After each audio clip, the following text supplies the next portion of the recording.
is the epic among epics. It is the legend among legends.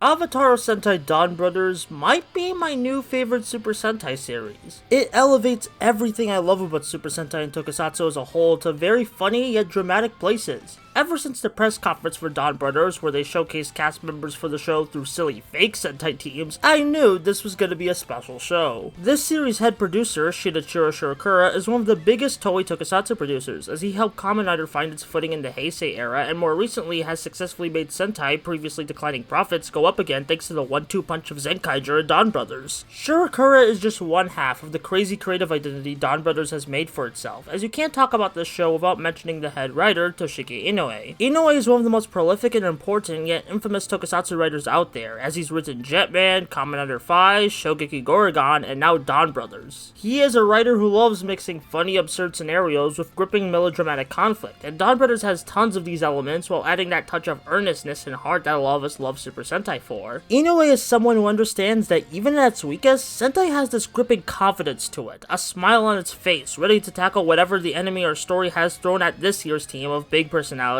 and he takes those aspects to a wildly entertaining extreme. Take, for example, the team's leader, Momoitaro, aka Don Momotaro, a super skilled, jolly, egotistical bastard when he's transformed, but when he's just living day to day, he's brutally honest to a fault. He wants to help others and make them happy, he just rarely succeeds at it thanks to his social awkwardness to the point where he's constantly doubting himself. He puts on a face of bravado most of the time, which makes the moments where he does lower his guard emotionally hit different. He's simultaneously one of the coolest and most tragic Sentai Reds out there. While Taro is the leader of the team, the show doesn't focus on him initially, instead following Haruka, aka Oni's sister, a high school girl who's just trying to get through life day by day and making manga but gets caught up in all the wacky shenanigans. In addition to her role as the audience surrogate for a lot of the show, Haruka is also one of the best portrayals of a teenage girl in Sentai, as her struggles are mostly down to earth despite being exaggerated for comedy. She gets anxiety, she has a bad temper at times, and there's an entire episode devoted to her getting her driver's license. She's a wonderful dork, and I love how it's revealed that the person who plagiarized her manga at the beginning of the show was herself from an alternate timeline, which can serve as a wacky metaphor for writer's block, which finally gets unlocked when she just lets go and writes something more personal to her. Shinichi, aka Sour Brother, is a very chill wanderer who has never worked a day in his life due to his belief that money is evil, because anytime he comes into contact with cash, it actually burns him. While he may not have an ongoing story arc like the rest of the bros, he's still a delightful supporting character that bounces off Haruka, Taro, and the rest really well, and sometimes in the show where everyone got their own major ongoing story arc, you kinda just need a character who's just vibing around. Then comes my favorite Don brother, the wanted criminal on the run, Tsubasa, aka Inu brother. Yes, his suit form is mostly CGI and he looks like a Sonic character in suit, but I don't care because I think it's a cool design, and Tsubasa is a really well written character. For a large chunk of the series, the other Don brothers don't know that Tsubasa is Inu brother. He's initially seen as this snarky dude who doesn't want to be here because he's on the run thanks to the villains framing him, but the more we see of Tsubasa, the more we see his immense compassion for others. This is mostly shown in the various characters of the week he interacts with, even in episodes where he's not the star. Later in the show, when one of his teammates betrays him, he understands why they did it and he keeps showing them kindness almost to a fault, but he's just that kind of guy, always taking the time to look out for others despite his current terrible situation.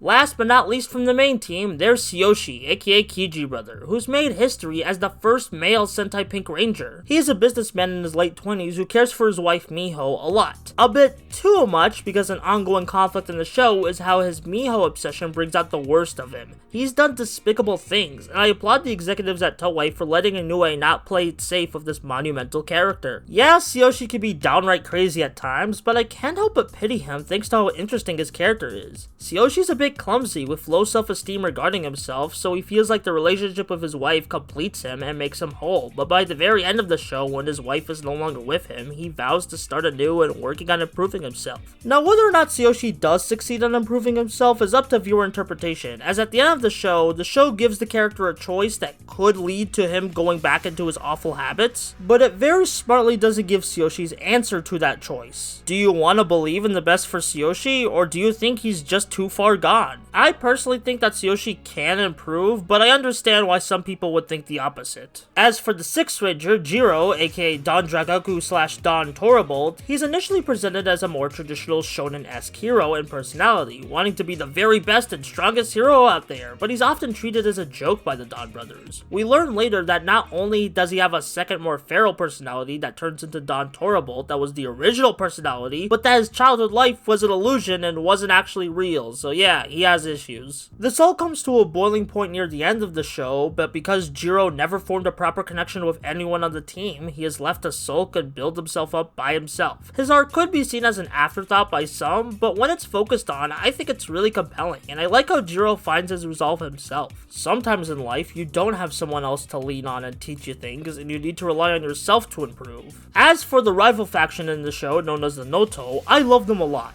Sudoi is very elegant, and his interactions with Don Momotaro are very romantic, both in a wholesome and heartbreaking way. Sonoza is a very fun comic relief character who strives to learn more about humanity through art they produce like manga, which makes him a perfect foil for the Don Brothers' resident mangaka Haruka. And Tsunonoi strives to learn about love, which leads to her being a rival and later simping for Inu brother. There's a few other Noto that get introduced after these guys in the second half of the show, and they're all very fun, but these are the core three that get the most development, and they're a great rivaling team to the Don Brothers. Then there's Don Murasame, who despite being underdeveloped, I think there was still an interesting tragedy with his character, with how Don Murasame is basically a living weapon of war, only existing to kill the bestials. He's stuck in this role for a long time until the voice inside his head, called Mother, tells him to fight with the other bros instead of against them in the very last episode. Unlike everyone else in the cast, who could be free and grow on their own, Murasame's forever chained to the whims of his overlords, and that's kinda sad. Then the last character we have to talk about is ZenKaiser Black. Now some may say, why are you talking about ZenKaiser Black? Why does he get his own section? He barely does anything. They never explain what the hell he is. Well, I'm gonna have to disagree, especially with the revelations shown in the final episode. Now, in that final episode, as ZenKaiser Black explains why Momotaro is losing his memories, we visually see the Don Momotaro suit turn a similar color as the Black ZenKaiser suit. Between this and Jiro taking over the Don Brothers,